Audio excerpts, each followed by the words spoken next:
കഴിഞ്ഞ ക്ലാസ്സിൽ സമാഗമന കൂടാരത്തെ മറച്ചിരിക്കുന്ന പലകകളെ സംബന്ധിച്ചുള്ള കാര്യങ്ങൾ പറഞ്ഞാണ്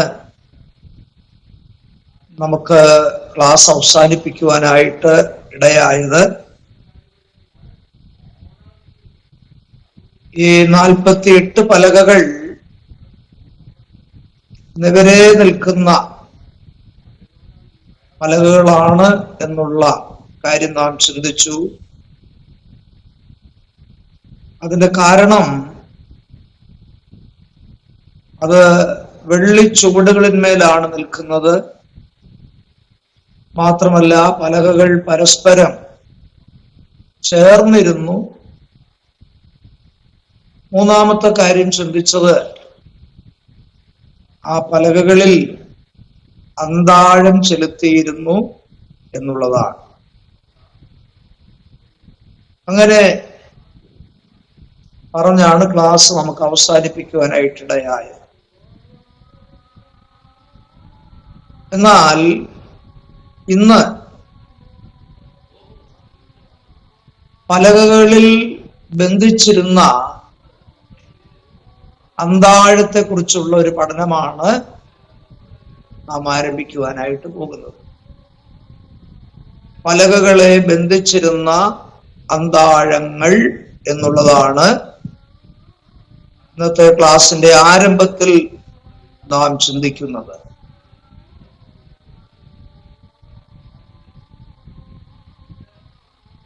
കഴിഞ്ഞ ക്ലാസ്സിൽ ഞാൻ ഓർപ്പിച്ചല്ലോ,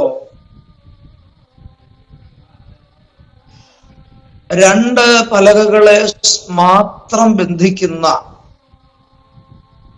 4 അന്താഴങ്ങളുണ്ട് എന്ന് പറഞ്ഞാൽ മുകളിൽ 2 അന്താഴം, താഴെ 2 അന്താഴം. അപ്പൊ ഈ 4 അന്താഴങ്ങളെ സംബന്ധിച്ച് ഞാൻ കഴിഞ്ഞ ക്ലാസ്സിൽ പറഞ്ഞു, 2 അടുത്ത് നിൽക്കുന്ന 2 പലകകളെ മാത്രമാണ് മുകളിലത്തെ 2 അന്താഴവും താഴത്തെ 2 അന്താഴവും ബന്ധിക്കുന്നത്. എന്നാൽ അതേ സമയം എല്ലാ പലകകളെയും ഒരുപോലെ ബന്ധിക്കുന്ന ഒരു അന്താഴമാണ് ഏറ്റവും നടുവിലത്തെ അന്താഴം. അറ്റം മുതൽ മറ്റേ അറ്റം വരെ എല്ലാ പലകകളെയും ഒരുപോലെ ബന്ധിക്കുന്ന അന്താഴമാണ് നടുവിലത്തെ അന്താഴമെന്ന് നമുക്ക് ചിന്തിപ്പാനായിട്ട് ഇടയായി. അങ്ങനെയാണെങ്കിൽ ഈ അന്താഴങ്ങള് എന്തിനെയാണ് സൂചിപ്പിക്കുന്നത്? അതാണ് ഇന്ന് നാം ചിന്തിപ്പാനായിട്ട് പോകുന്നത്.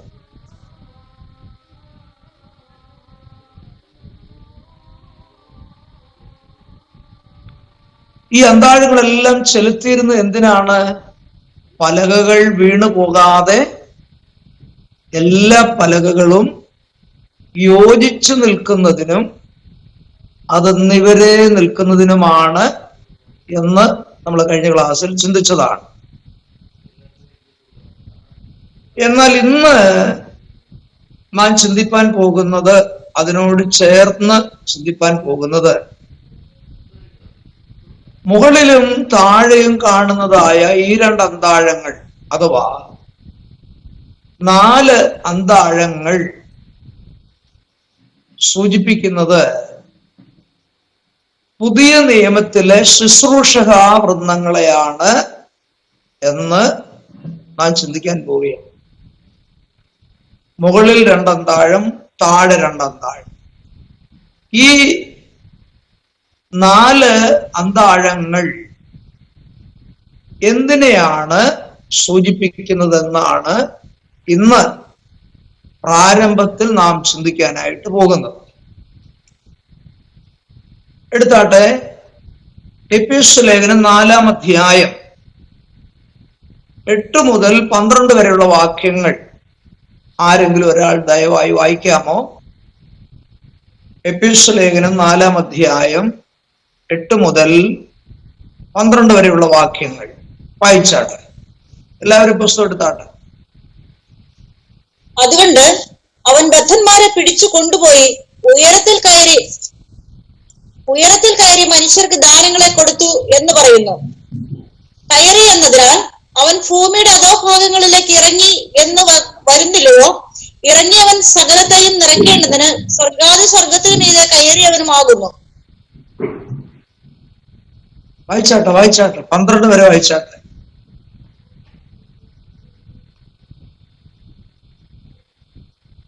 വായിക്കുന്നത് കേൾക്കുന്നില്ല, മ്യൂട്ടായെന്ന് തോന്നുന്നു.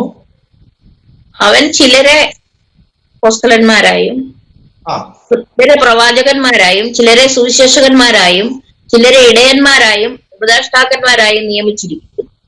അത് നാം എല്ലാവരും വിശ്വാസത്തിൽ ദൈവപുത്രനെ കുറിച്ചുള്ള പരിജ്ഞാനത്തിലുമുള്ള ഐക്യതയും തികഞ്ഞ പുരുഷത്വവും ക്രിസ്തുവിന്റെ സമ്പൂർണതയായ പ്രായത്തിന്റെ അളവും പ്രാപിക്കുവോളം വിശുദ്ധന്മാരുടെ യഥാസ്ഥാനത്വത്തിനായുള്ള ശുശ്രൂഷയുടെ വേലയ്ക്കും ക്രിസ്തുവിന്റെ ശരീരത്തിന്റെ ആത്മീയ വർധനയ്ക്കും ആകുന്നു. മതി, താങ്ക് യു. ഇവിടെ ദൈവം തന്റെ സഭയ്ക്ക് നൽകിയിരിക്കുന്ന ശുശ്രൂഷക വൃന്ദങ്ങളെയാണ് ഇവിടെ നമുക്ക് വായിച്ചു കേൾക്കുവാനായിട്ടിടയായത്. അപ്പൊ ദൈവദാസന്മാരെ ദൈവം സഭയ്ക്ക് ഇങ്ങനെ നൽകിയിരിക്കുകയാണ്, ദാനമായിട്ട് നൽകിയിരിക്കുകയാണ്. എവിടെങ്കിലും സഭയിൽ ആരെങ്കിലും പറയുന്നത് കേട്ടിട്ടുണ്ടോ? ഞങ്ങളൊരു ദൈവദാസനെ വിലയ്ക്ക് വാങ്ങിച്ചുകൊണ്ട് വന്നിട്ടുണ്ടെന്ന് പറഞ്ഞു കേട്ടിട്ടുണ്ടോ എവിടെയെങ്കിലും? ഇല്ല. അനാദികാലം മുതൽ ദൈവത്തിന്റെ ഹൃദയത്തിൽ മറഞ്ഞിരുന്നതായ പുതിയ നിയമ സഭയ്ക്ക് ദൈവം ചില ശുശ്രൂഷകന്മാരെ ദാനം ചെയ്തിരിക്കുകയാണ്. പിതാവ്, പുത്രൻ, പരിശുദ്ധാത്മാവാണ് അവരെ നിയോഗിച്ചിരിക്കുന്നത്. ആ ശുശ്രൂഷക വൃന്ദങ്ങളുടെ ആ ഓരോ ഗണത്തെ കുറിച്ചാണ് ഇവിടെ നമ്മളിപ്പോൾ വായിച്ചു കേട്ടത്. അവരാരൊക്കെയാണെന്നാ വായിച്ചു കേട്ടത്?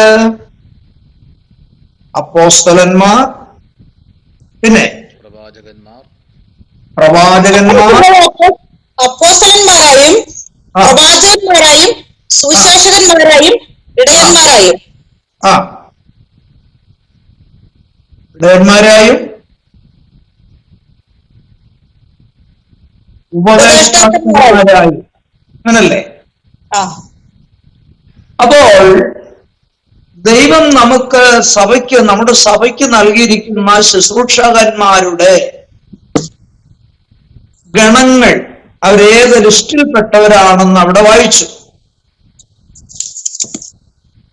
അപ്പോൾ അതിനകത്ത് അപ്പോസ്തലന്മാരുണ്ട്, പ്രവാചകന്മാരുണ്ട്, സുവിശേഷകന്മാരുണ്ട്, പിന്നെ ഇടയന്മാർ, ഉപദേഷ്ടാക്കന്മാർ എന്നിങ്ങനെയാണ് പറഞ്ഞിരിക്കുന്നത്. ഇവിടെ നാം ശ്രദ്ധിച്ചാൽ, ഒന്ന് അപ്പോസ്തലൻ, രണ്ട് പ്രവാചകന്മാർ, മൂന്ന് സുവിശേഷകന്മാർ, നാല് ഇടയന്മാർ അല്ലെങ്കിൽ ഉപദേഷ്ടാക്കന്മാർ. ഇടയന്റെയും ഉപദേഷ്ടാവിന്റെയും ശുശ്രൂഷ ഒന്നാണ്. അതുകൊണ്ട് അവർ രണ്ട് ഗ്രൂപ്പല്ല, ഒന്നാണെന്ന് വേണം നാം ഇപ്പോൾ ചിന്തിക്കുവാൻ. ഒന്നുകൂടെ പറയാം. അതിനകത്ത് അപ്പോസ്തലന്മാരുണ്ട്, പ്രവാചകന്മാരുണ്ട്, സുവിശേഷകന്മാരുണ്ട്. അടുത്ത ഗ്രൂപ്പ് ഇടയൻ അല്ലെങ്കിൽ ഉപദേഷ്ടാവ്. ഇടയനും ഉപദേഷ്ടാവും ഒരു ഗ്രൂപ്പിൽപ്പെട്ടവരാണ്.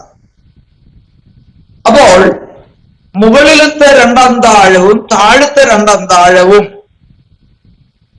ഈ 4 വിധ ശുശ്രൂഷക വൃന്ദങ്ങളെയാണ് സൂചിപ്പിക്കുന്നത്. എന്താണ് ഇവരുടെ ശുശ്രൂഷയുടെ പ്രത്യേകത? ദൈവത്തിന്റെ മന്ദിരമായ സമാഗമന കൂടാരത്തിലെ പലകകളെ ചേർത്ത് നിർത്തുക, അല്ലെങ്കിൽ നിവരെ നിർത്തുക. ഇതാണ് ഇവരുടെ ശുശ്രൂഷയുടെ പ്രത്യേകത. അതാണ് നമ്മൾ അതിൽ നിന്ന് ഗ്രഹിക്കേണ്ടത്. ആ വേദഭാഗങ്ങൾ നോട്ട് ചെയ്ത് കൊള്ളണം. എഫേസ്യ ലേഖനം 4-ാം അധ്യായം 8 മുതൽ 12 വരെയുള്ള വാക്യങ്ങൾ. ആ വാക്യത്തിന്റെ അവസാന ഭാഗത്ത് നിങ്ങളൊരു കാര്യം ശ്രദ്ധിച്ചോ? ഇവരുടെ ശുശ്രൂഷയുടെ പ്രാധാന്യം എന്താണെന്ന് മനസ്സിലായോ? വിശ്വാസികളെല്ലാവരും വിശ്വാസത്തിലും ദൈവപുത്രനെ കുറിച്ചുള്ള പരിജ്ഞാനത്തിന്റെ ഐക്യതയിലും തികഞ്ഞ പുരുഷത്വത്തിലും ക്രിസ്തുവിന്റെ സമ്പൂർണമായ പ്രായത്തിന്റെ അളവിലും എത്തിച്ചേരണം. അതിനാണ് ഈ ശുശ്രൂഷക വൃന്ദങ്ങളെ ദൈവം എന്ത് ചെയ്തിരിക്കുന്നത്? ദൈവസഭയ്ക്ക് നൽകിയിരിക്കുന്നത്. ആ ഭാഗം അണ്ടർലൈൻ ചെയ്യേണ്ട ഒരു ഭാഗമാണ് കേട്ടോ. വിശ്വാസികൾ, പലകകൾ വിശ്വാസികളെ കുറിക്കുന്നതാണെന്ന് ഞാൻ പറഞ്ഞു. അങ്ങനെയാണെങ്കിൽ വിശ്വാസികൾ എല്ലാവരും ശുശ്രൂഷകന്മാരുടെ ശുശ്രൂഷ നിമിത്തം വിശ്വാസത്തിലും പിന്നെ ദൈവപുത്രനെ കുറിച്ചുള്ളതായ പരിജ്ഞാനത്തിന്റെ ഐക്യതയിലും പിന്നെ തികഞ്ഞ പുരുഷത്വത്തിലും പിന്നെ ക്രിസ്തുവിന്റെ സമ്പൂർണമായ പ്രായത്തിന്റെ അളവിലും എന്ത് ചെയ്യണം? എത്തിച്ചേരണം.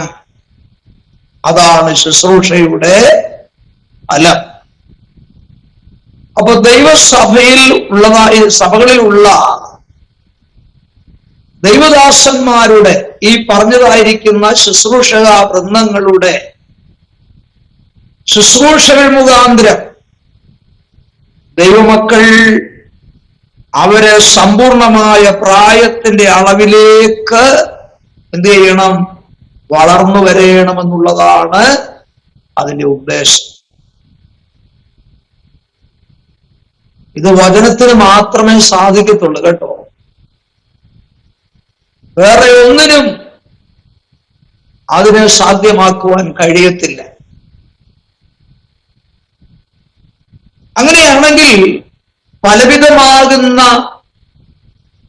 അല്ലെങ്കിൽ വിവിധമായിരിക്കുന്ന ഉപദേശങ്ങൾ ഇന്ന് വർദ്ധിച്ചുകൊണ്ടിരിക്കുന്ന ഒരു കാലഘട്ടത്തിലാണ് നമ്മൾ എത്തിച്ചേർന്നിരിക്കുന്നത്. അത് ഞാൻ പറയാതെ നിങ്ങൾക്കറിയാം. ദൈവവചനത്തിന് യോജിക്കാത്ത എത്രയോ ശുശ്രൂഷകളാണ് പല ദൈവദാസന്മാരും ചെയ്തുകൊണ്ടിരിക്കുന്നത്. ഞാൻ പറയുന്ന ഈ വിഷയം വളരെ പ്രാധാന്യമേറിയ ഒരു വിഷയമാണ്. ദൈവസഭയിലെ വിശ്വാസികൾ തെറ്റിപ്പോകാൻ ഇടയാകരുത്. പല ഉപദേശങ്ങളുടെ പുറകെ അവർ പോകാൻ ഇടയാകരുത്. അങ്ങനെയാണെങ്കിൽ ദൈവസഭയിൽ വിശ്വാസികൾ ഉറച്ചു നിൽക്കണം, നേരെ നിൽക്കണം, ചേർന്ന് നിൽക്കണം. ദൈവവചനത്തിൽ പറയാത്ത ഉപദേശങ്ങളുമാകുന്ന കാറ്റടിക്കുമ്പോൾ ദൈവമക്കൾ ആരും വിശ്വാസത്തിൽ നിന്ന് ഇടറിപ്പോകാൻ പാടില്ല. അതും ശരിയാ ഇതും ശരിയാണെന്ന് പറയാൻ പാടില്ല. അപ്പോൾ അങ്ങനെയുള്ളതായിരിക്കുന്ന ഒരു ഐക്യതയ്ക്ക് വേണ്ടിയാണ് ദൈവം സഭയിൽ ഈ 4 വിധ ശുശ്രൂഷകന്മാരെ നൽകിയിരിക്കുന്നത് എന്നുള്ള കാര്യം ഇത്തരണത്തിൽ നമ്മൾ ഓർത്തിരിക്കേണ്ടതാണ്. അതിൽ ആദ്യം പറഞ്ഞിരിക്കുന്നത് അപ്പോസ്തലന്മാരെ കുറിച്ചാണ്. അപ്പോസ്തലന്മാർ, അപ്പോസ്തലൻ എന്നുള്ള വാക്കിന്റെ അർത്ഥം നമുക്കറിയാം, അയക്കപ്പെട്ടവൻ എന്നാണ് അപ്പോസ്തോലൻ എന്ന വാക്കിന്റെ അർത്ഥം. ആരാണ്ട് അറിയാൻ വയ്യാത്തവർ പറയുന്നത് കേട്ടു, അപ്പോൾ സ്ഥലത്തുള്ളവനാണ് അപ്പോസ്തോലൻ. അതൊന്നും ശരിയായ അർത്ഥമല്ല കേട്ടോ. അപ്പോസ്തോലൻ എന്ന് പറഞ്ഞാൽ അയക്കപ്പെട്ടവൻ എന്നാണ് അതിന്റെ ശരിയായിരിക്കുന്ന അർത്ഥം. അപ്പൊ അപ്പോസ്തലന്മാരുടെ ശുശ്രൂഷ എന്താണെന്നറിയാമോ? സഭകളുടെ മേൽ ദൈവം അവരുടെ കീഴിലാക്കിയിട്ടുള്ളതായ സഭകളെ പരിപാലിക്കുക എന്നുള്ളത് അപ്പോസ്തലന്മാരുടെ ശുശ്രൂഷയാണ്. അപ്പോൾ തന്നെ അപ്പോസ്തലന്മാരെ 2 ഗ്രൂപ്പുകളായിട്ട് ദൈവവചനത്തിൽ തിരിച്ചിട്ടുണ്ട്. ഒന്ന് അതിശ്രേഷ്ഠതയുള്ള അപ്പോസ്തലന്മാർ, അതിശ്രേഷ്ഠതയുള്ള അപ്പോസ്തലന്മാർ. പൗലോസ് തന്നെ പ്രസ്താവിക്കുമ്പോൾ താൻ പറഞ്ഞിട്ടുണ്ട്, ഞാൻ അതിശ്രേഷ്ഠതയുള്ള അപ്പോസ്തലന്മാരിൽ ഒട്ടും കുറഞ്ഞവനല്ല. 2 കൊരിന്ത്യർ ലേഖനം 11-ാം അധ്യായം 5-ാം വാക്യവും 12-ാം അധ്യായം 11-ാം വാക്യവും. 2 കൊരിന്ത്യർ 11-ന്റെ 5-ഉം 12-ാം അധ്യായത്തിന്റെ 11-ാം വാക്യവും. അപ്പോൾ ആദ്യ നൂറ്റാണ്ടിൽ ദൈവസഭയുടെ ആരംഭ സമയത്ത് നമ്മുടെ കർത്താവായിരിക്കുന്ന യേശു ക്രിസ്തു താൻ തെരഞ്ഞെടുത്ത ശിഷ്യന്മാരെയാണ് പിന്നീട് അപ്പോസ്തലന്മാരെന്ന് അറിയപ്പെടുവാനായിട്ടിടയായത്. അതിശ്രേഷ്ഠതയുള്ള അപ്പോസ്തലന്മാരെ ആയിട്ടാണ് അവരെ കാണാൻ കഴിയുന്നത്. ആ കാലത്ത് തന്നെ, ആദ്യ നൂറ്റാണ്ടിൽ തന്നെ അപ്പോസ്തലന്മാരല്ലാതിരിക്കെ അപ്പോസ്തലന്മാരാണെന്ന് പറഞ്ഞ് ദൈവസഭകളിൽ നുഴഞ്ഞു കയറിയ കള്ള അപ്പോസ്തലന്മാരും ആ കാലഘട്ടത്തിൽ ഉണ്ടായിരുന്നുവെന്ന് വെളിപ്പാട് പുസ്തകം 2-ാം അധ്യായത്തിൽ നമുക്ക് കാണാനായിട്ട് കഴിയും. അവരെ വിശ്വാസികൾ എങ്ങനെ മനസ്സിലാക്കിയത്? പരീക്ഷിച്ച് അവരെ മനസ്സിലാക്കിയെന്നാണ് കാണാൻ കഴിയുന്നത്. അപ്പോൾ ഏത് കാലത്തും അത് നിർബന്ധമായും ദൈവസഭ അറിഞ്ഞിരിക്കേണ്ട ഒരു വിഷയമാണ്. ഇനി രണ്ടാമതായിട്ട് നാം ചിന്തിച്ചാൽ, ആദിമസഭയിൽ അതിശ്രേഷ്ഠതയുള്ള അപ്പോസ്തലന്മാരെ കൂടാതെ മറ്റ് അപ്പോസ്തലന്മാരും ഉണ്ടായിരുന്നുവെന്ന് ദൈവവചനത്തിൽ കാണാൻ കഴിയും.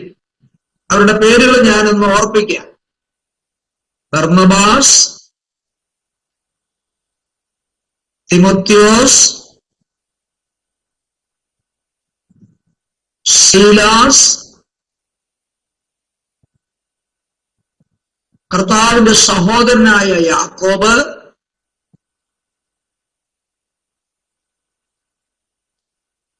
അപ്പല്ലോസ്, ഇവരെല്ലാം മറ്റ് അപ്പോസ്തലന്മാരായിരുന്നു. ആ വാക്യം ഞാൻ ഓർപ്പിക്കാൻ വാക്യം നോട്ട് ചെയ്യണം. ബർന്നബാസ്, തിമോത്തിയോസ്, ശീലാസ്, കർത്താവിന്റെ സഹോദരനായിരിക്കുന്ന യാക്കോബ്, അപ്പല്ലോസ്, ഇവരെല്ലാം മറ്റ് അപ്പോസ്തലന്മാരായിരുന്നു. വാക്യം അപ്പോസ്തല പ്രവൃത്തി 14 ഇപ്പൊ എടുത്ത് വായിക്കാനായിട്ട് സമയമെടുക്കണ്ട, പിന്നീട് നിങ്ങൾ നോക്കിയാൽ മതി. അപ്പോസ്തല പ്രവൃത്തി 14 9-ാം അധ്യായം 5-6 വാക്യങ്ങൾ, ഗലാത്യർ 1:19, 1 കൊരിന്ത്യർ 4:9, 1 തെസ്സലോനിക്കർ 1:1, 1 തെസ്സലോനിക്കർ 1:1, 2:6. ഇനി അപ്പോസ്തലന്മാരെ പരീക്ഷിച്ച് കണ്ടെത്തി എന്നൊക്കെ പറയുന്ന വേദഭാഗത്തോടുള്ള ബന്ധത്തിൽ അപ്പോസ്തലന്മാരുടെ ലക്ഷണം എന്തായിരുന്നു എന്ന് വേദപുസ്തകം നമ്മളെ വ്യക്തമായി പഠിപ്പിക്കുന്നുണ്ട്. എന്തായിരുന്നു അപ്പോസ്തലന്മാരുടെ ലക്ഷണം? അവരെ കാണുന്ന ഉടനെ മനസ്സിലാക്കാൻ പറ്റത്തില്ല, പക്ഷെ അവരുടെ ലക്ഷണം കാണുമ്പോൾ മനസ്സിലാക്കാൻ പറ്റും. അവര് പൂർണ്ണ സഹിഷ്ണുതയുള്ളവരായിരുന്നു. പൂർണ്ണ സഹിഷ്ണുതയുള്ളവരായിരുന്നു. കർത്താവിന് വേണ്ടി ബലഹീനത, കയ്യേറ്റം, ബുദ്ധിമുട്ട്, ഉപദ്രവം എന്നിവ അവര് സന്തോഷത്തോടെ സഹിക്കുന്നവരായിരുന്നു.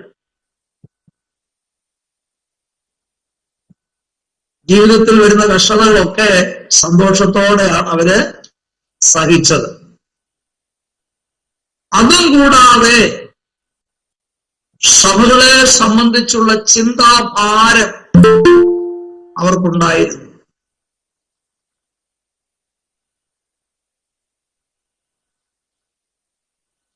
പിന്നെ അവർ ചെയ്തത് എന്തൊക്കെയാണെന്നറിയാമോ?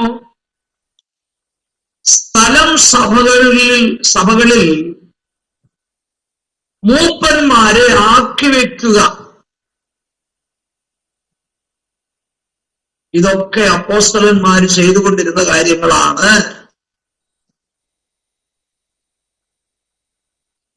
അതുപോലെ സഭകളിൽ ആക്കി വയ്ക്കുന്നതായ ശുശ്രൂഷകന്മാരുടെ ഭാഗത്ത് എന്തെങ്കിലും കുറ്റാരോപണം ഉണ്ടായാൽ അല്ലെങ്കിൽ കുറ്റം ഉണ്ടായാൽ അവരെ വിചാരണ നടത്തുകയും ചെയ്യുന്ന ശുശ്രൂഷ അപ്പോസ്തലന്മാരുടെ ശുശ്രൂഷയായിരുന്നു.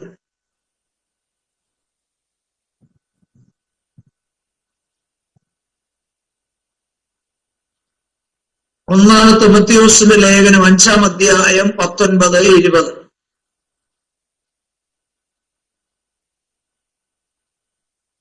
രണ്ട് കൊരിന്ത്യർ 12:12.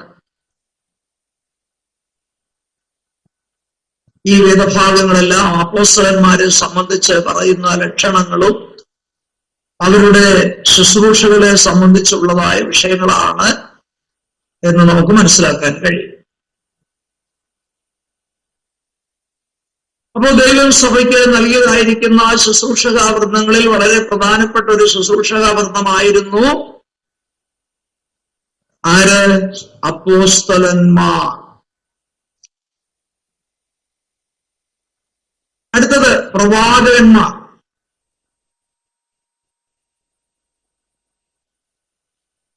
പ്രവാചകൻ എന്ന് പറഞ്ഞാൽ നമ്മുടെ ബൈബിൾ അർത്ഥത്തിൽ ചിന്തിച്ചാൽ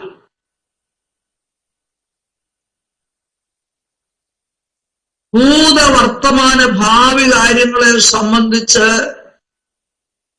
ഉള്ളതായിരിക്കുന്ന ദൈവത്തിന്റെ അരുളപ്പാടുകൾ അറിയിക്കുന്നവരാണ് പ്രവാചകന്മാർ. ഭൂത വർത്തമാന ഭാവി കാലങ്ങളെ സംബന്ധിച്ചുള്ള ദൈവികമായ അരുളപ്പാടുകൾ നൽകുന്ന ശുശ്രൂഷകവൃന്ദമാണ് ആര്? പ്രവാചകന്മാർ.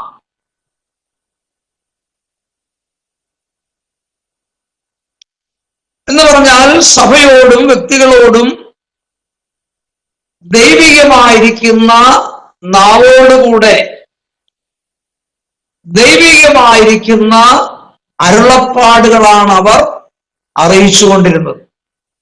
അവർ തികച്ചും ദൈവത്തിന്റെ പക്ഷത്ത് നിന്നുകൊണ്ട് ദൈവനാവാൽ മനുഷ്യരോട് സംസാരിക്കുന്നവരാണ് ആര്? പ്രവാചകന്മാർ. ഇതെല്ലാം ദൈവവചനത്തിന്റെ അടിസ്ഥാനത്തിൽ നമ്മൾ മനസ്സിലാക്കണം. എന്നാൽ പലരും അറിയാത്തത് കൊണ്ടായിരിക്കാം ഭാവി പറയുന്നവരാണ് പ്രവാചകന്മാരെന്ന് കരുതിയിട്ടുണ്ട്. എന്ന് പറഞ്ഞാൽ നാളെ നമ്മൾ ആരാകും, നമ്മുടെ പിള്ളേരാരാകും, അമേരിക്കയിൽ പോകാൻ പറ്റുമോ, പോയാൽ അവിടെ എന്തു ചെയ്യും, ഇങ്ങനെയൊക്കെയുള്ള കാര്യങ്ങൾ മാത്രം പറയുന്നവരാണ് പ്രവാചകന്മാരെന്ന് കരുതിയിരിക്കുന്നവരുണ്ട്. എന്നാൽ അതല്ല. ദൈവസഭയുടെ നിലനിൽപ്പിനും ദൈവസഭയുടെ ഐക്യതയ്ക്കും വേണ്ടി ദൈവികമായ അരുളപ്പാടുകൾ പ്രസ്താവിക്കുന്നതായ ശുശ്രൂഷക വൃന്ദമാണ് ആര്? പ്രവാചകന്മാർ എന്ന് മറന്നു പോകരുത്.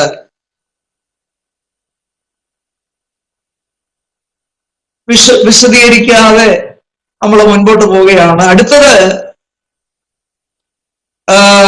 സുവിശേഷകന്മാരെ സംബന്ധിച്ചാണ്.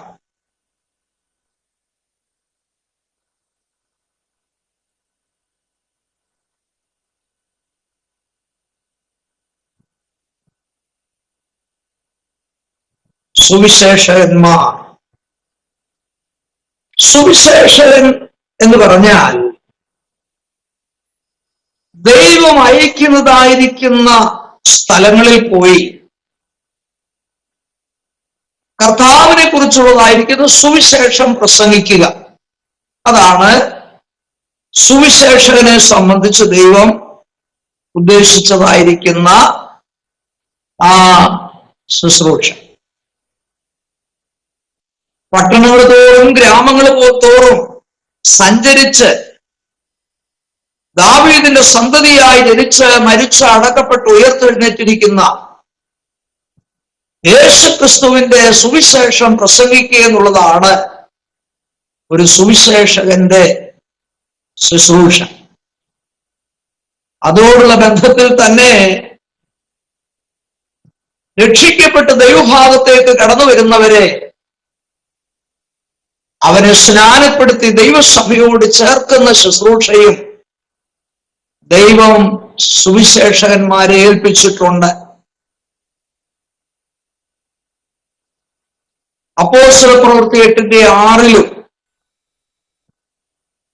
26 വാക്യത്തിലും 40 വാക്യത്തിലും ഒക്കെ സുവിശേഷകന്റെ ശുശ്രൂഷയെ സംബന്ധിച്ച് നമുക്ക് കാണുവാനായിട്ട് കഴിയും.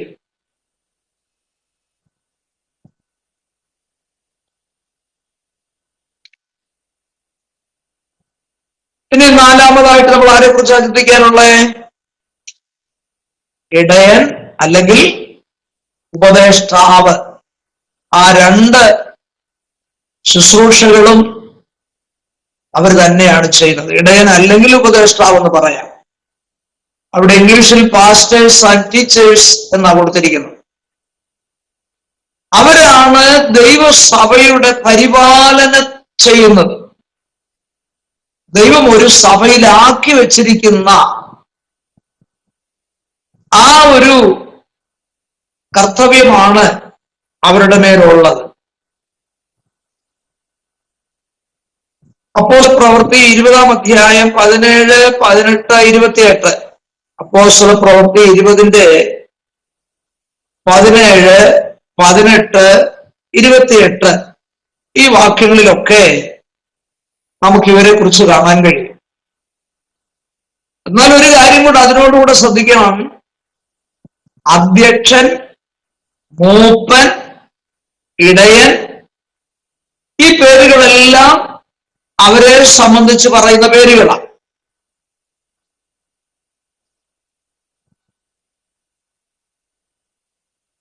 ദൈവം തന്റെ പരിശുദ്ധാത്മാവിൽ കൂടെ ആടുകളുടെ ഇടയന്മാരായി, ഉപദേഷ്ടാക്കന്മാരായി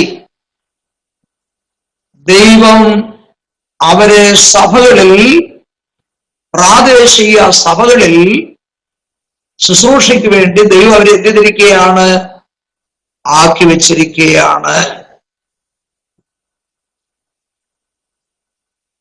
പത്രോസിന്റെ 1-ാം ലേഖനം 5-ാം അധ്യായം 1 മുതൽ 3 വരെ വായിച്ചാൽ ഇവരുടെ ശുശ്രൂഷകളെ സംബന്ധിച്ചും അവരുടെ യോഗ്യതകളെ കുറിച്ചൊക്കെ പ്രസ്താവിച്ചിട്ടുണ്ട്. ഇവര് സഭയെ ഭരിക്കുകയല്ല, പിന്നെ സഭയെ പരിപാലിക്കുകയാണ്. ആ ശുശ്രൂഷയാണ് ദൈവം ഇടയന്മാരെ അഥവാ ഈ ഉപദേഷ്ടാക്കന്മാരെ ഏൽപ്പിച്ചിരിക്കുന്നത്. എൻ്റെ അനുഭവത്തിലും എൻ്റെ അറിവിലും ഇതാ ഏറ്റവും വലിയ പ്രയാസം നിറഞ്ഞ ശുശ്രൂഷ. കാരണം 10 പേര് സഭയിലുള്ളെങ്കിലും 10 പേരുടെയും സ്വഭാവം മനസ്സിലാക്കി 10 പേരോടും അവരുടെ സ്വഭാവം അനുസരിച്ചാണ് ഇവരിടപെടേണ്ടത്. മറ്റൊരു കാര്യം, ദൈവമക്കളിൽ നിന്ന് ഒരു ശുശ്രൂഷകൻ അഥവാ ഇടയൻ അല്ലെങ്കിൽ ഉപദേഷ്ടാവ് പ്രതീക്ഷിക്കുന്നത് പോലെ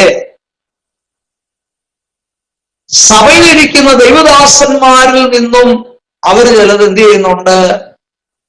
പ്രതീക്ഷിക്കുന്നുണ്ട്. ആ വിഷയത്തിൽ തമ്മിലുള്ളൊരു ധാരണ ഇല്ലാത്തത് കൊണ്ട് പലപ്പോഴും സഭകളിൽ പ്രശ്നങ്ങൾ ഉണ്ടാകുന്നത് നമുക്ക് കാണാനായിട്ട് കഴിയും. ദൈവസന്നിധിയിൽ ഇരുന്ന് പ്രാർത്ഥിച്ച് ദൈവത്തോട് ആലോചന ചോദിച്ച് ആടുകൾക്ക് വേണ്ടതായിരിക്കുന്ന പോഷക തീറ്റി ഇവര് ദൈവസഭയ്ക്ക് നൽകണം. ഞാൻ ദുഃഖത്തോടെ പറയട്ടെ, ഇന്ന് പല സഭകളെ സംബന്ധിച്ച് നാം ശ്രദ്ധിച്ചാൽ ദൈവവചനത്തിൽ പറയുന്നതായ ഉപദേശങ്ങൾ, അടിസ്ഥാന ഉപദേശങ്ങൾ പലരും ദൈവസഭയിൽ പഠിപ്പിക്കുന്നില്ലെന്നുള്ളത് വളരെ ദുഃഖത്തോടെ ഞാൻ ഓർപ്പിക്കുക.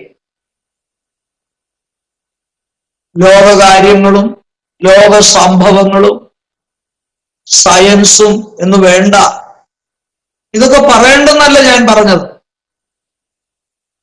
ദൈവവചനത്തിൽ പറഞ്ഞിരിക്കുന്ന അടിസ്ഥാന ഉപദേശങ്ങൾ ദൈവസഭയിൽ അറിയിച്ചു കൊടുക്കണം. എങ്കിൽ മാത്രമേ ദൈവസഭ വിശ്വാസികൾ വിശ്വാസത്തിൽ ഉറച്ചു നിൽക്കുകയുള്ളൂ. മാത്രമല്ല, ഇന്നത്തെ യുവതലമുറയ്ക്ക് ആവശ്യമായിരിക്കുന്നത് ദൈവത്തിന്റെ മാറ്റമില്ലാത്ത വചനമാണ്. കാരണം നമ്മുടെ കാലശേഷം നമ്മുടെ സഭകളിൽ വിശ്വാസികളായിട്ട് ദൈവത്തെ ആരാധിക്കേണ്ടവര് അവരാ. ദൈവവചനത്തിൽ കൂടെ അവരെ പിടിച്ചു നിർത്തുവാൻ കഴിയുന്നില്ലെങ്കിൽ അത് വളരെ പരാജയത്തിൽ അവസാനിക്കുമെന്നുള്ളതിന് യാതൊരു സംശയവുമില്ല. അതുകൊണ്ട് ഇടയന്മാർ അല്ലെങ്കിൽ ഉപദേഷ്ടാക്കന്മാർ, ദൈവസഭയ്ക്ക് ദൈവം നൽകിയിരിക്കുന്ന ശുശ്രൂഷകന്മാര് വളരെ പ്രാർത്ഥനയോടുകൂടെ ദൈവസഭകളിൽ ശുശ്രൂഷിക്കേണ്ടതിന്റെ ഒരു കാലത്താണ് ഇപ്പോൾ നമ്മൾ എത്തിച്ചേർന്നിരിക്കുന്നത്. മാത്രമല്ല, പല സഭകളെ സംബന്ധിച്ച് നാം ശ്രദ്ധിച്ചാൽ അവിടെ ശുശ്രൂഷിക്കുക എന്നുള്ളത് വളരെ പ്രശ്നങ്ങൾ നിറഞ്ഞതായിരിക്കുന്ന ഒരു അന്തരീക്ഷം. പല വിശ്വാസികളും ദൈവവചനത്തിന് അല്ല പ്രാധാന്യം കൊടുക്കുന്നത്, ഭൗതികമായ വിഷയങ്ങൾക്കാണ് പ്രാധാന്യം കൊടുക്കുന്നത്. ആരോ ഒരിക്കൽ ഒരു തമാശായിട്ട് പറഞ്ഞതാണെങ്കിലും അതിനകത്തൊരു കാര്യമുണ്ട്. ഒരാൾ പറഞ്ഞത്, വീരപ്പനെ ശിക്ഷിക്കേണ്ട ആവശ്യമൊന്നും ഇല്ലായിരുന്നു. അവര് പറഞ്ഞത്, പ്രശ്നം നിറഞ്ഞ ഒരു സഭയിലെ പാസ്റ്ററായിട്ട് ഇരുത്തിയാൽ മതിയായിരുന്നു. അർത്ഥം മനസ്സിലായോ? വീരപ്പന് ശരിയാകുമായിരുന്നു, അവൻ ശരിക്കും മാനസാന്തരപ്പെട്ടതിനെ വന്നു. ഒരു തമാശായിട്ടൊരു കാര്യം പറഞ്ഞതാണെങ്കിലും ദൈവസഭയിലെ ശുശ്രൂഷ വളരെ ഗൗരവമേറിയ ശുശ്രൂഷയാണെന്നാണ് ഞാൻ പറഞ്ഞതിന്റെ അർത്ഥം.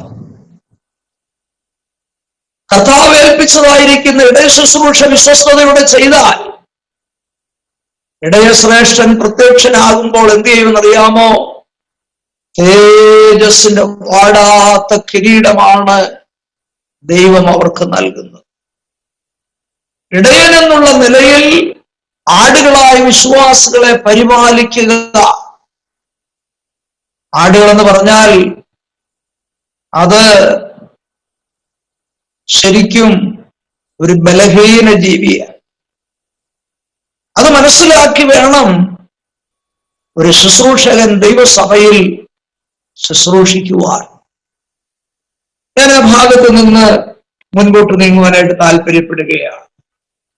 അപ്പോൾ 4 വിധ ശുശ്രൂഷകന്മാരെയാണ് ദൈവം സഭയ്ക്ക് ദാനം നൽകിയിരിക്കുന്നത്. 1 അപ്പോസ്തലൻ, 2 പ്രവാചകൻ, 3 സുവിശേഷകൻ, 4 ഇടയൻ അല്ലെങ്കിൽ ഉപദേഷ്ടാവ്. ദൈവത്തിന്റെ ദാനമായി ദൈവം നൽകിയതായിരിക്കുന്ന ശുശ്രൂഷക വൃന്ദങ്ങളെ ഓർത്ത് ഞാൻ ദൈവത്തെ സ്തുതിക്കുകയാണ്. കാരണം സ്വർഗത്തിലെ ദൂതന്മാർക്ക് പോലും ദൈവം കൊടുക്കാത്ത ഈ പദവിയാണ് മണ്ണുകൊണ്ട് നിർമ്മിച്ചതായിരിക്കുന്ന മനുഷ്യന് ഈ ശുശ്രൂഷയിൽ കൂടെ ദൈവം നൽകിയിരിക്കുന്നത്. അല്ലേ? അതെത്രയോ ശ്രേഷ്ഠകരമാണ്. ഈ ശുശ്രൂഷ ദൈവം തന്നതായിരിക്കുന്ന ദാനമാണ് എന്ന് ഓർത്ത് നമുക്ക് ദൈവത്തെ സ്തുതിക്കുകയും ദൈവത്തെ മഹത്വപ്പെടുത്തുകയും ചെയ്യാം. ദൈവമക്കൾ ദൈവത്തിന് നന്ദി പറയണം. കാരണം ദൈവം ദാനമായിട്ടാണ് ശുശ്രൂഷകന്മാരെ സഭയ്ക്ക് നൽകിയിരിക്കുന്നത്. അവരുടെ ശുശ്രൂഷ നിമിത്തമായി നമ്മൾ അനുഗ്രഹിക്കപ്പെട്ടവരായി തീരുവാനായിട്ട് ഇടയാകണം എന്ന് പറഞ്ഞ് ഞാൻ ആ വിഷയത്തിന്റെ വിരാമം കുറിക്കുകയാണ്. അടുത്ത ഭാഗത്തേക്ക് നമുക്ക് നീങ്ങാം. എന്നാൽ അതോടുള്ള ബന്ധത്തിൽ ഓർപ്പിക്കുന്ന മറ്റൊരു കാര്യമുണ്ട്. ഏറ്റവും നടുവിലത്തെ അന്താഴം, ആ അന്താഴം പരിശുദ്ധാത്മാവിനെയാണ് സൂചിപ്പിക്കുന്നത്. മുകളിലും താഴെയുള്ളതായിരിക്കുന്ന ഈ 2 അന്താഴങ്ങൾ അഥവാ 4 അന്താഴങ്ങൾ 4 വിധ ശുശ്രൂഷകന്മാരെ സൂചിപ്പിക്കുമ്പോൾ ഏറ്റവും നടുവിലത്തെ 5ാമത്തെ അന്താഴം ദൈവത്തിന്റെ പരിശുദ്ധാത്മാവിനെയാണ് സൂചിപ്പിക്കുന്നത്. എന്ന് പറഞ്ഞാൽ എല്ലാ പലകകളെയും സ്പർശിക്കുന്ന അന്താഴമാണ് നടുവിലത്തെ അന്താഴം. അത് ദൈവത്തിന്റെ പരിശുദ്ധാത്മാവാണ്. പരിശുദ്ധാത്മാവിന്റെ ദൗത്യം എന്താണെന്നറിയാമോ? വിശ്വാസികളെ ചേർത്ത് നിർത്തുക, വിശ്വാസികൾ വീഴാതെ വണ്ണം നേരെ നിർത്തുക. ഇതാണ് പരിശുദ്ധാത്മാവിന്റെയും ദൗത്യമെന്ന് ഈ ഭാഗത്ത് നിന്ന് ഞാൻ ഓർപ്പിച്ച് ആ ഭാഗത്തിന് അവസാനം കുറിക്കുന്നു. ഈ അന്താഴങ്ങളെല്ലാം തന്നെ അഥവാ ശുശ്രൂഷകാവൃന്ദങ്ങളും പരിശുദ്ധാത്മാവും ഒരുപോലെ പ്രവർത്തിച്ചാൽ ദൈവ മക്കളാകുന്ന വിശ്വാസികളാകുന്ന പലകകൾ മരുഭൂമിയിൽ നിവരെ ചേർന്ന് നിൽക്കുവാനായിട്ട് ഇടയാകും എന്ന് ഓർത്ത് നമുക്ക് ദൈവത്തിന് മഹത്വം കൊടുക്കാം. ഇനി അടുത്തതായിട്ടുള്ള ഹെഡിങ് മൂടുവിരികൾ എന്നുള്ളതാണ്. 48 പലകകളാണല്ലോ. നെടിവശത്ത് 20 വീതവും പുറകുവശത്ത് 6 എണ്ണവും മൂലകളിൽ 2 എണ്ണവും അങ്ങനെ 48 പലകകളാണ് സമാഗമന കൂടാരത്തിൽ നിർത്തിയിരിക്കുന്നത്. എന്നാൽ മഞ്ഞും മറ്റ് മഴയൊന്നും അകത്തു വീഴാതെ അതിന്റെ മുകളിൽ വിരിച്ചിരിക്കുന്ന മൂടുവിരികളെ കുറിച്ചാണ് ഇനി അടുത്തതായിട്ട് നാം ചിന്തിക്കാനായിട്ട് പോകുന്നത്. സമാഗമന കൂടാരത്തെ മൂടിയിരിക്കുന്ന മൂടുവിരികൾ. പുറപ്പാട് ദിവസം 26-ാം അധ്യായം 1 മുതൽ 14 വരെയുള്ള വാക്യങ്ങളിൽ അതിന്റെ വിവരണങ്ങൾ നമുക്ക് കാണുവാനായിട്ട് കഴിയും.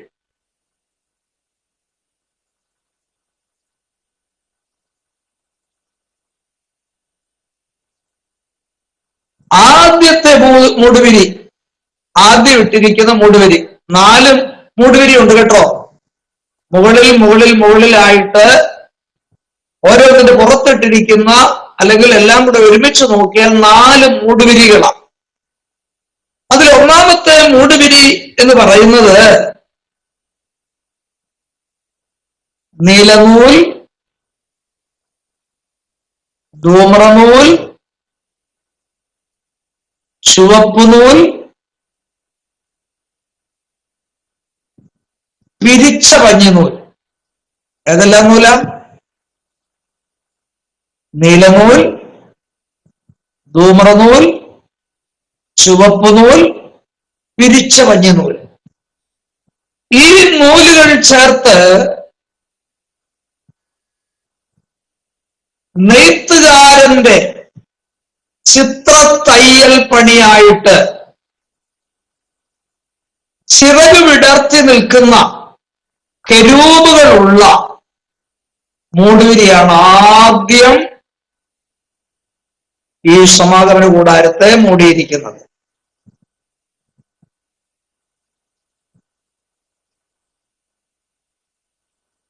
അതിന്റെ നീളം, വീതി ഇതെല്ലാം ഞാൻ പറഞ്ഞതായിരിക്കുന്ന വേദഭാഗങ്ങളിൽ കാണാൻ കഴിയും. അത് നിങ്ങൾ വായിച്ച് മനസ്സിലാക്കണം. ഏതാണ്ട് 28 മുഴം നീളവും 4 മുഴം വീതിയും അങ്ങനെയുള്ളതായിരിക്കുന്ന 10 ശീലകൾ ഒന്നോട് ചേർത്ത് യോജിപ്പിച്ചാണ് അതിന്റെ മുകളിൽ വിരിച്ചിരിക്കുന്നത്. അത് നിങ്ങൾ വായിച്ചാൽ മതി.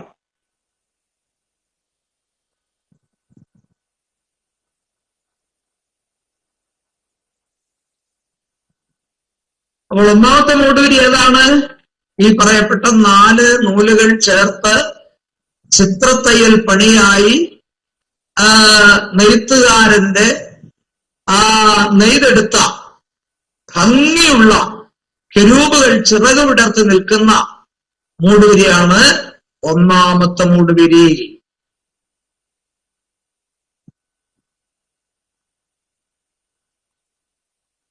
രണ്ടാമത്തെ മൂടുവിരി ഏതാന്ന് പറയാം.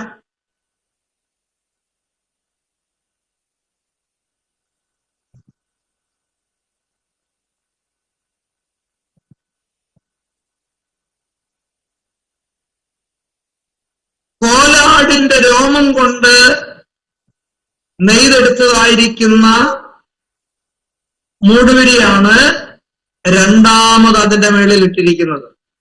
കോലാടിന്റെ രോമം കൊണ്ട് നെയ്തെടുത്ത മൂടുവിരിയാണ് രണ്ടാമത് അതിന്റെ മുകളിൽ ഇട്ടിരിക്കുന്നത്.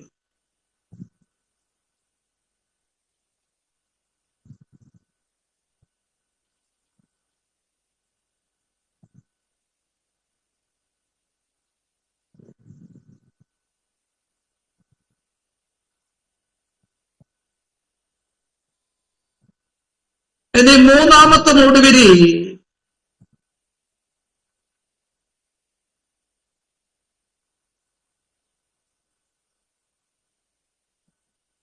ചുവന്ന നിറത്തിൽ നിറം കൊടുത്ത അല്ലെങ്കിൽ ചുവപ്പിച്ച ആട്ടുകൊറ്റന്റെ തോൽ കൊണ്ടുള്ള മൂടുവിരിയാണ് മൂന്നാമത്തെ മൂടുവിരി. ചുവപ്പിച്ചെടുത്ത ആട്ടുകൊറ്റന്റെ തോൽ കൊണ്ടുള്ള മൂടുവിരി.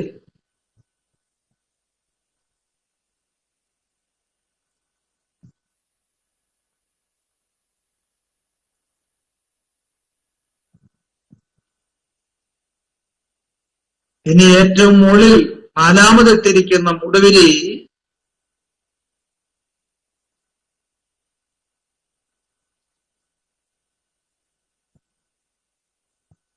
തകശുതോൽ കൊണ്ടുണ്ടാക്കിയ മൂടുവിരി. തകശുതോൽ.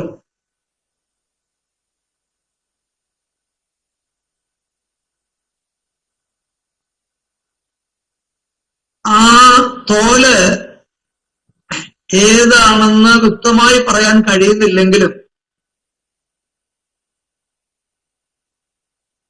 ഒരു മൃഗത്തിന്റെ ആ പേര് പറഞ്ഞിട്ടില്ല, തകശു തോലെന്ന് പറഞ്ഞിട്ടേ ഉള്ളൂ. ഏതോ ഒരു മൃഗത്തിന്റെ തോലാണത്. കട്ടിയുള്ള ഏതാണ്ട് തവിട്ട് നിറത്തിലുള്ള ഒരു തോലാണത്. തകശുതോൽ കൊണ്ടുണ്ടാക്കിയ മൂടുവിരിയാണ് നാലാമത്തെ മൂടുവിരി.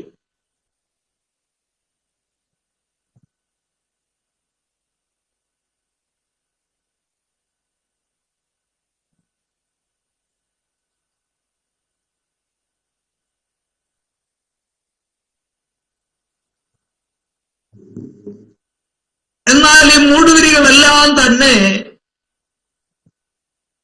യേശു ക്രിസ്തുവിനെ സാദൃശ്യീകരിക്കുന്ന മൂടുവിരികളാണെന്ന് ഓർത്തുകൊള്ളണം.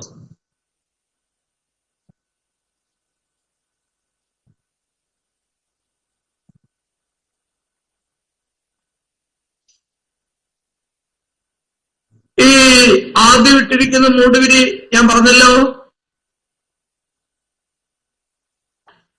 4 നൂലുകൾ ചേർത്ത് നെയ്തെടുത്ത് ചിറക് വിടർത്തി നിൽക്കുന്ന കെരൂബുകളെ നെയ്തെടുത്ത മൂടുവിരിയാണ് ആദ്യം ഇട്ടിരിക്കുന്നത്.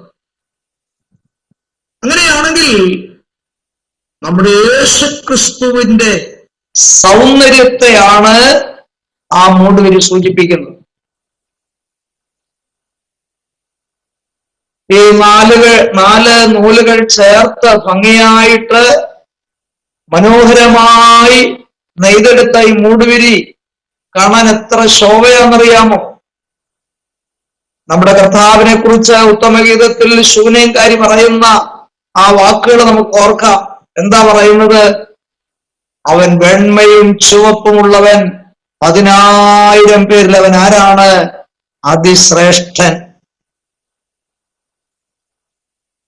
ഈ സമാഗമന കൂടാരത്തിന്റെ വെളിയിൽ നിന്ന് നോക്കിയാൽ ഈ മൂടുവിരി കാണത്തില്ല കേട്ടോ. ഏറ്റവും മുകളിലിട്ടിരിക്കുന്ന ഏതാണ്ട് കറുപ്പുള്ള തവിട്ട് നിറമുള്ള തകശുതോല് കൊണ്ടുള്ള മൂടുവിരിയെ പുറത്തുനിന്ന് നോക്കിയാൽ കാണത്തുള്ളൂ.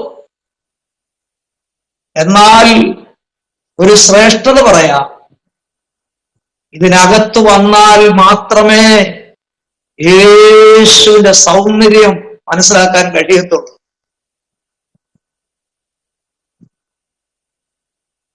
നമുക്കറിയാം, കൂടാരത്തിനകത്ത് ശുശ്രൂഷിക്കുന്ന പുരോഹിതന്മാര് എവിടെ നിന്നുകൊണ്ടാ ശുശ്രൂഷിക്കുന്നത്? മണലിന്റെ മേൽ നിന്നുകൊണ്ടാ. അത് ദൈവദാസന്മാർക്ക് ഒരു ഉത്തേജനം നൽകുന്ന ഭാഗമാകട്ടോ. യാതൊരു അടിസ്ഥാനവുമില്ലാത്ത മണലിന്മേലാണ് നിന്നുകൊണ്ട് ശുശ്രൂഷിക്കുന്നതെങ്കിലും കണ്ണുകൾ ഉയർത്തി മേലോട്ട് നോക്കിയാൽ ചിറക് വിരിച്ചു നിൽക്കുന്ന കെരൂബിന്റെ ആ ഒരു പടമാണ് ഒരു പുരോഹിതന് കാണാൻ കഴിയുന്നത്. ദൈവദാസന്മാരെ സംബന്ധിച്ച് ചിന്തിച്ചാൽ അവർക്ക് ശുശ്രൂഷയോടുള്ള ബന്ധത്തിൽ ഈ ലോകത്തിലെ ഒരു കാര്യത്തിലും പ്രശംസിക്കുവാനില്ല. എന്നാൽ അവർ കണ്ണുകൾ ഉയർത്തി മുകളിലോട്ട് നോക്കിയാൽ അവർക്ക് മീതെ വിരിച്ചിരിക്കുന്ന ദൈവത്തിന്റെ ചിറക് മുകളിൽ കാണാൻ കഴിയും. അതിന്റെ അർത്ഥം എന്താണെന്നറിയാമോ? ലോകത്തിൽ നിങ്ങൾക്ക് സുരക്ഷിതത്വമില്ലെങ്കിലും നിങ്ങളെ സൂക്ഷിക്കുന്ന ഒരു ചിറക്, ദൈവത്തിന്റെ ചിറക് നിങ്ങൾക്ക് വേണ്ടി മുകളിലുണ്ട് എന്നാണ് ആ വേദഭാഗം ദൈവദാസന്മാരെ ഓർപ്പിക്കുന്നത്. മാത്രമല്ല, സമാഗമന കൂടാരത്തിൽ ശുശ്രൂഷിക്കുന്ന പുരോഹിതന്മാർക്ക് ഇരിക്കാൻ ഒരു ഇരിപ്പിടം പോലും അവിടെ ഇല്ല കേട്ടോ. മറ്റ് ഉപകരണങ്ങളെ കുറിച്ചൊക്കെ പറഞ്ഞിട്ടുണ്ടെങ്കിലും ഇടയ്ക്കിടയ്ക്ക് പുരോഹിതനൊന്ന് ഇരിക്കാൻ വേണ്ടി ഒരു സ്റ്റൂള് പോലും അവിടെ ഇട്ടിട്ടില്ല. എബ്രായലേഖന കർത്താവ് പറയുന്നത് അവർ ആലയത്തിൽ നിന്നുകൊണ്ട് ശുശ്രൂഷിച്ചു എന്നാണ്. എന്ന് പറഞ്ഞാൽ വിശ്രമം കൂടാതെ, അവധിയെടുക്കാതെ ശുശ്രൂഷിക്കുന്ന ഒരു കൂട്ടരാണ് ദൈവദാസന്മാർ. എവിടെങ്കിലും കേട്ടിട്ടുണ്ടോ ഞങ്ങളുടെ പാസ്റ്റർക്ക് ആനുവൽ അവധിയാന്ന് കേട്ടിട്ടുണ്ടോ? ഇല്ല, അങ്ങനെ ഒരു കാര്യമില്ല. 24 മണിക്കൂറും അവര് ശുശ്രൂഷയിൽ കാണണം. ഏത് അർദ്ധരാത്രിക്ക് വിശ്വാസികൾ വിളിച്ചാലും അവിടെ ഓടിയെത്തണം. എനിക്കിപ്പം ഞാൻ ലീവിലാണ്, അതുകൊണ്ട് ഞാൻ വരത്തില്ലെന്ന് പറയാൻ ഒക്കത്തില്ല.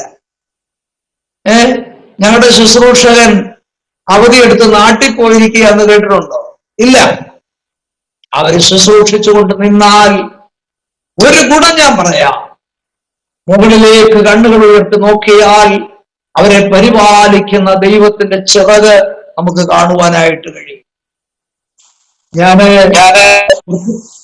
ഞാൻ മറ്റൊരു പ്രത്യേക പ്രാർത്ഥനാ വിഷയം ഈ കൂട്ടത്തിൽ ഓർപ്പിക്കട്ടെ. ചില വർഷങ്ങളായി, ഈ അടുത്ത ചില വർഷങ്ങളായി എത്രയോ ദൈവദാസന്മാര് കൊല്ലപ്പെട്ടെന്നറിയാമോ? എത്രയോ ദൈവദാസന്മാര് അപകടത്തിൽ മരിച്ചെന്നറിയാമോ? നമ്മൾ ദൈവദാസന്മാരെ ഓർത്ത് ശക്തമായി പ്രാർത്ഥിക്കുകയാണ്. കർത്താവിന് വേണ്ടി പ്രയോജനപ്പെടുന്ന ഒരു ശുശ്രൂഷകനെ ഇല്ലാതാക്കിയാൽ സാത്താൻ ജയിക്കുക, ഒരു സഭ അനാഥമാകുകയാണ്, അവരുടെ ശുശ്രൂഷ സഭയ്ക്ക് ലഭിക്കാതെ പോകുകയാണ്. അതുകൊണ്ട് എൻ്റെ ഒരു പ്രാർത്ഥനാ വിഷയമാണ് കരുതണം. കർത്താവിന് വേണ്ടി ശോഭിക്കുന്ന ശുശ്രൂഷകന്മാര് യാത്ര ചെയ്യുന്ന വാഹനങ്ങളെ ദൈവം പരിപാലിക്കുവാനായിട്ട് ദൈവമക്കൾ പ്രത്യേകം പ്രാർത്ഥിക്കണം.